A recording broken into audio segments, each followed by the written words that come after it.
Hello there, we're back again, and we're here. Our main goal is to give you a couple of ideas for your IELTS writing or speaking, or in general, couple of ideas. And we hope you're finding our videos useful. And hello again, and welcome to Sir as well. Thank you very much for the introduction. Namaste. Right, I'm entirely in your hands now, so please go ahead. Okay, so we're quickly going through a couple of topics. Wonderful. So let us learn from children. Right. Well, I'm going to start by saying, whatever I say is not written in stone. It is not gospel. It is not the absolute truth. So in the same way, whatever children say is something that is not to be taken for granted. They come out with the honest truth because their mind has not been gullied and has been gullied by is to be mixed up with experiences, circumstances of life, the fight for life and so on.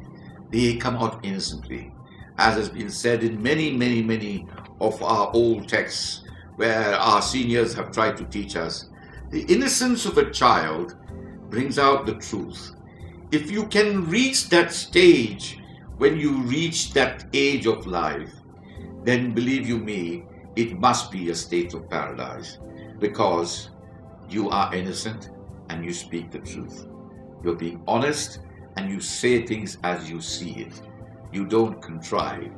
There's also another thing that I'd like to add that I feel that we need to learn from children is they ask questions. Yes. No matter, they don't consider questions to be silly or... No. When they have a doubt, they just ask. So Indeed. I feel Indeed. that's another thing that we I think that's a very good point, a wonderful point, a good reminder to me, not to miss some points. Yes, you see, they ask because they don't know. Which is a good thing. Which is a very good thing. If you pretend to know, or if you think you know, and you keep quiet, the other person or the other people will presume that you know when in fact you are still remaining ignorant. Exactly. Who is so great or so clever who will not ask questions? There's nobody. So your inquiring mind, your inquisitiveness, your need to find out must express itself through questions, and you are likely to get answers. Very important takeaway. Like ask questions. So I hope you all ask questions if you have any doubts, and it's never it's never silly. All your doubts are legit, and it's perfectly fine to ask. Whoever's teaching you also has asked questions to learn this much. Okay, we haven't come over here with our brains juggled in with all this material. No. So hope you leave in your questions in the comment box below. So we'll have some questions and go through it. We'll answer them in our next video. Another one is anger, a negative emotion. I think it's debatable. What would you say? Well, you see, anger is definitely an outlet for some frustration or for something that is not suitable to you or beyond your reach sometimes, or something that you're not comfortable with. Now, we have come across anger between friends, between groups, between parents and children, between relatives, and so on. And that arises sometimes also because we don't have control of our emotions. There are some people who know that they feel like saying something that is going to be very damaging, but very truthful, but if mentioned or said in any form, can have a double impact on the circumstances, and it will produce a negative effect. Now, I'll take a simple example that most all of us will face in life. That is when the husband and wife fight, okay? Or boyfriend and girlfriend fight, right? Both think they are right. Eventually, the woman being slightly cleverer and realizing that she has got another way of tackling him, keeps quiet and makes the husband feel satisfied that he's the hero, he's the master of whatever he sees. I'm amazed at how we reached from anger to there, but... And that he's got rid of his anger, she has contained her anger and diverted it. Okay? So there are many ways of doing it, and anger is really, at the end of the day, negative. It doesn't achieve anything. If you get angry teaching a child and you whack that child, it's not going to learn because you whack the child. It's going to learn out of fear, and it's never going to enjoy it. Whereas learning is a wonderful experience of acquiring knowledge in order to get wisdom. Okay? So anger, it only betrays your inability to control yourself. It only shows, it doesn't show your strength. It doesn't show your lack of, tolerance. It gives out all the negative vibes. By vibes, I mean vibrations. That is the tremulous feeling that goes out to tell you that, no, this guy is not safe, not nice. It's not basically good. an outlet where That's right. Like Sir said, it's ways in which You express yourself. Yes, Yeah. but it's definitely a negative emotion. Indeed. On that note, Yes. what would you say about emotional intelligence is preferred to IQ? Yes, well, you see, IQ is something that is actually tested. It has most relevance in the testing to say that somebody is clever by the nature and the kind of questions being asked for which the person is prepared. But life is not like that. Life is an experience that changes with every moment. Just because you are intelligent, it doesn't mean that you are going to make the right decisions. Experience tells you that you are likely to make a mistake if you do one as opposed to doing two. Whereas IQ will say, possibly, do both. Or it may just tell you it is uncertain, it is one. Okay? Now, when you're focused in that manner, it is because you have been told that in some circumstances, it is better to choose the first part of the question rather than the second part of the question. That you would say is EQ or IQ? I would say that's part of IQ. IQ. Yeah. So what would you say in the current scenario? So growing up, I believe that as generations change, the quotient varies. The quotient varies. So what do you feel at this point of time amidst the pandemic and what all we are going through and what all you see in the news and Yes. amidst everything? What Yes. would you say? Do we need more of emotional intelligence? Well, we do indeed. You see, empathy, contact of coming down to relate to the problem of the people. You see how doctors and nurses and paramedical staff bring themselves emotionally down to the level of the person who's experiencing that pain, that suffering, that fear of life, and so on. And you need to have that emotion in order to know how to correspond with that person concerned, to pacify that person concerned. If you've dealt with old people, you don't try and tell them something at your level. It has no meaning for them. You try to empathize. And empathy means relate to, bring down, correspond with that feeling so that they know that you are caring for them. So that they know that you understand their feelings and their thoughts. So that they can trust you to look after them. On that note of empathy, I would like to just add, I know a lot of you are watching who might have tried to study English, or you're watching this because you're trying to study English, and there's something that you need to understand, that it's not a language to be afraid of. Absolutely. And Sir always, as you might have noticed, Sir says namaskaram, and we have a very strong culture and tradition. So it's a good thing that you know another language. If English is a second language for you and you're trying to learn, that you must know that it is a difficult task to learn another language. It is. Let me just also put it this way. You see, if you learn music, that's another language. It brings a different level of understanding. It brings a different level of sharing. It is more or less universal. Now, if you know another language, okay, and you happen to be in that person's country, you can immediately relate to that person. You feel comfortable that person feels That comfortable itself with is a you. language. That itself is indeed a language that you go There are through. certain music, some are very joyful. We Indeed. listen to, we don't know the language, we get joyful. Indeed. So I feel empathy in itself is a language of that sort when you were just Indeed. telling. So I hope, those who are watching us, trying to learn, that you understand that it's perfectly fine that you're trying, and be kind to yourself, and Yes. you will definitely get it all. Yes, And you see, you must realize that by nature you have got qualities inside you. Exactly. Some of them are latent, in other words, and some of them are nascent. In other words, they are lying over there waiting to be stimulated. Like a dormant volcano. That's It's just right, waiting Sangeet to- and like you're waiting to grow up. Indeed. So you have got all these qualities. Be patient with yourself. Exactly. Okay? Learn that you cannot learn just like somebody else, or you cannot be as slow as somebody else. I think Okay? we should stop comparing ourselves to... Indeed. That But- is the whole point. Just know yourself, be content with yourself, and learn to use whatever you have towards the direction that you want to go. And don't forget also that in the direction you are going, it must be your choice.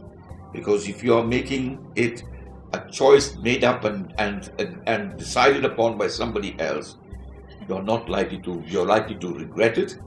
And once you are an unhappy person, whoever you are with, be it friends, be it family, be it anybody, you also end up making them unhappy. Do what you love. And That's right. Yes, and so we covered upon a lot of things like contentment. So I feel, and we spoke about how we are individual beings, but we are a social being. Absolutely. So at the same time, I feel when it comes to comparison and social norms and a lot of things going on, I feel we should if at all we decide to use comparison, I think we should compare ourselves to the version of ourselves that we were yesterday and try to be better. So when it comes to learning this new language, I hope that would be useful for you.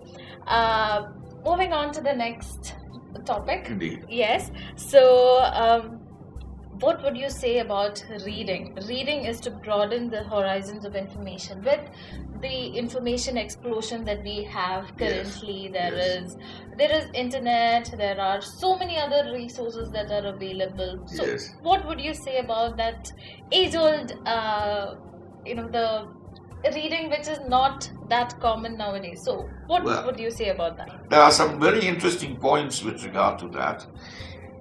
Reading is a wonderful habit. I mean, I'll tell you this. I was no magician in my classes. I was actually a cricketer. I loved my sports. And I stood out a great deal. I was to play for India 1966 under 19s. But it was my final year. And I achieved a lot. It was my heart, my soul, my everything was my love for cricket. But I took up reading, I took up studies because I was afraid of what my father said, and gradually that became an interest. It led me to doing law. In law, when you start, generally you do what's called general common law. So one day you might end up in court doing a tortious topic, another day a contract topic, another day a robbery, and so on and so forth. You're doing a mixed bag. And your brains get juggled, and you think, "Oh my God, what is this?" It's very testing.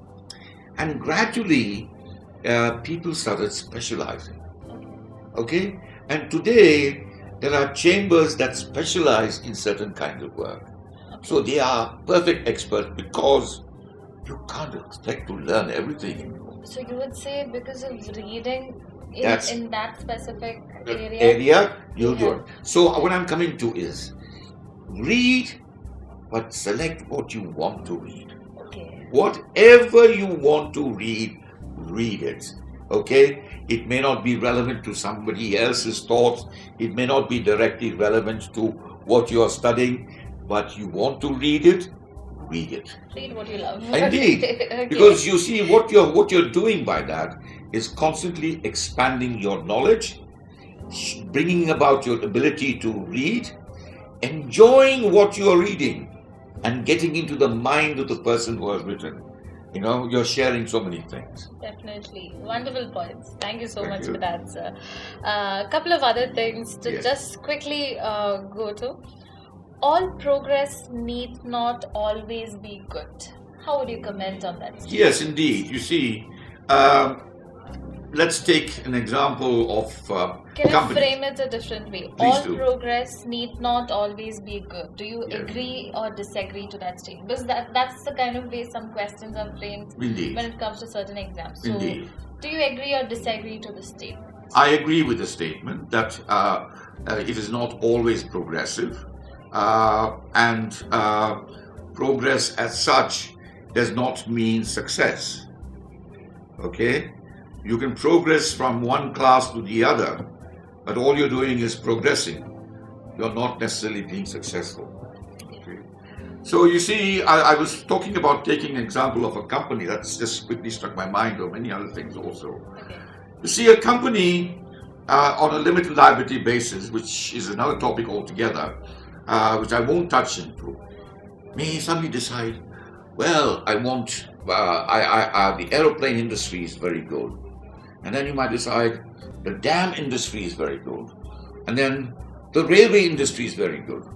Now, when you spread yourself out like that, the chances are that the values of what you learned in aircraft aircraft maintenance is diluted when you grow across to the others. You never mind, even if you get quality people for those things. You as an individual, do not know enough about them in order to think like a successful businessman in all those matters. What if I bring the question a little closer to home? Yes. Do you feel that the progress that's happened around you in your country, in India, is for the good or for the bad? Do you agree or disagree? I agree entirely that it is for the good. Okay. I can see that the international community has woken up to the idea of the relevance. The oldest civilization. What are the factors that you could point, like on the top of your mind, that would have led to this progress? First and foremost, a change of government. Secondly, a very strong leadership. Thirdly, somebody has woken up a sleeping tiger. Okay, now I won't go into that. Okay. All right, and that sleeping tiger is not going to sleep for a little while yet. Yeah. Okay, so once you have woken up a sleeping tiger, remember and reflect that it is a powerful animal. You have stirred it, and so it is going to use its power. We must understand that there is nowhere else on earth where the variety of people and the variety of religions, the tolerance and the wide-mindedness, the absorbability and the equanimity that our India shares with all kinds of people is beyond comparison. I'll also put it this way: it has been taken for granted, and therefore certain types of people think that we are there to be bashed around, to be taken for granted, to be pushed around, and to be made fun of. But that story is changing.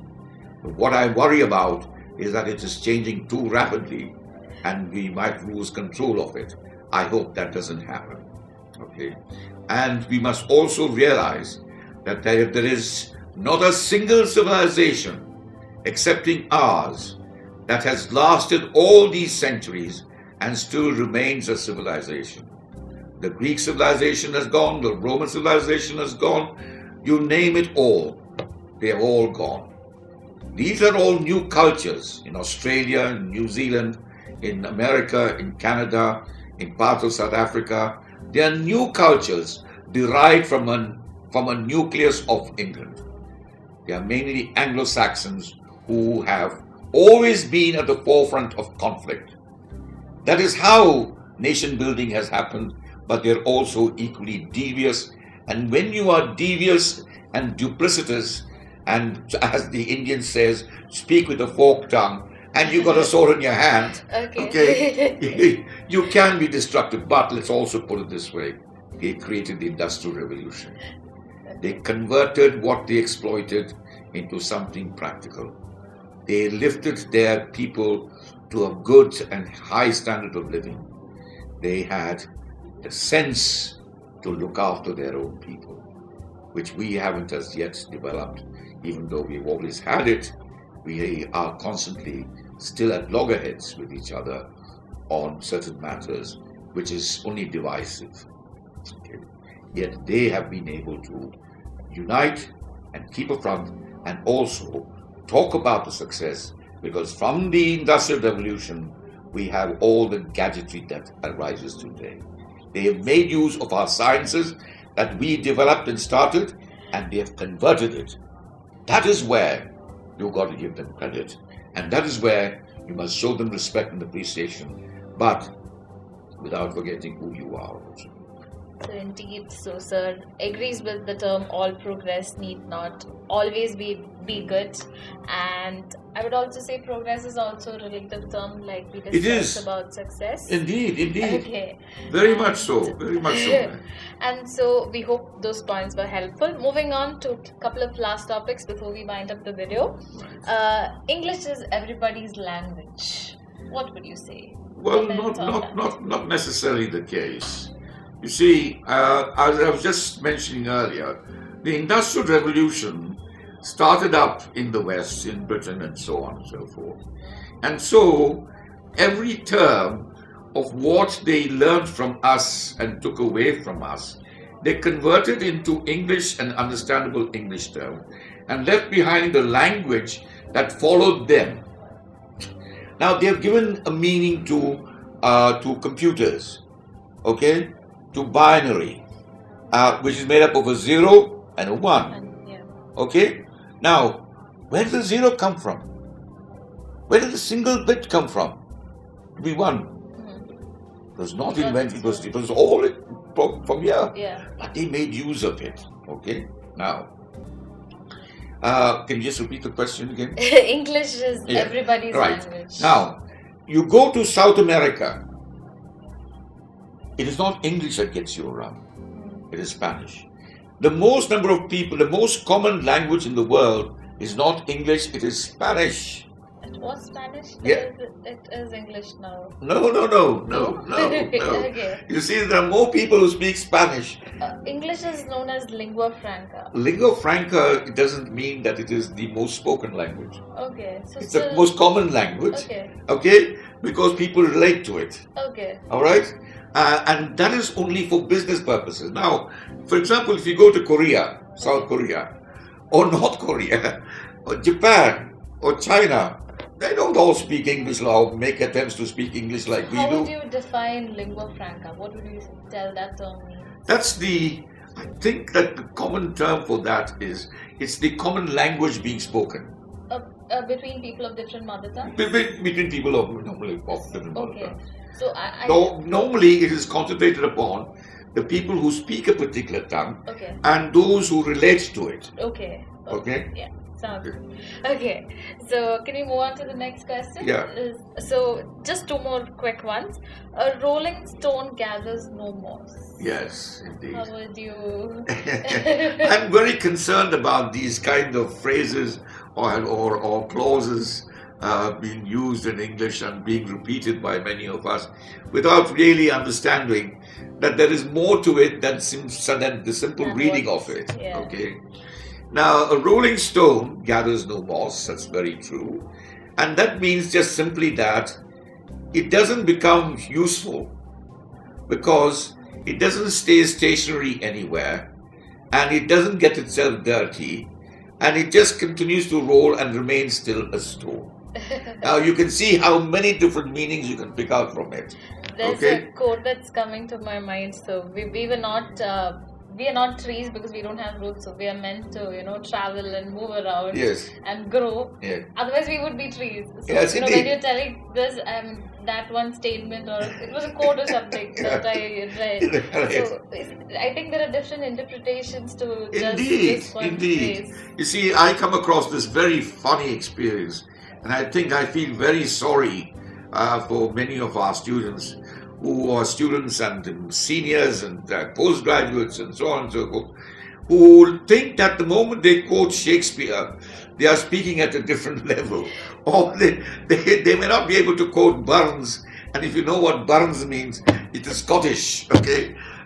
They may not be able to speak of Milton and Pope, but they come up with these quotations as if to cover up all the sins of their arguments. Okay. Okay? And you can break it into smithereens, but out of respect, Smithereens. smithereens is into small pieces. Okay. Okay? Again, a new word for me. Okay. Smithereens, okay? Okay. You can break it into smithereens, but you don't do it out of respect for another human being, whether younger than you or older than you, and to create shame. What is the advantage of creating shame? You might just as well say, yes, I think that's a fair idea, but I don't entirely agree with you.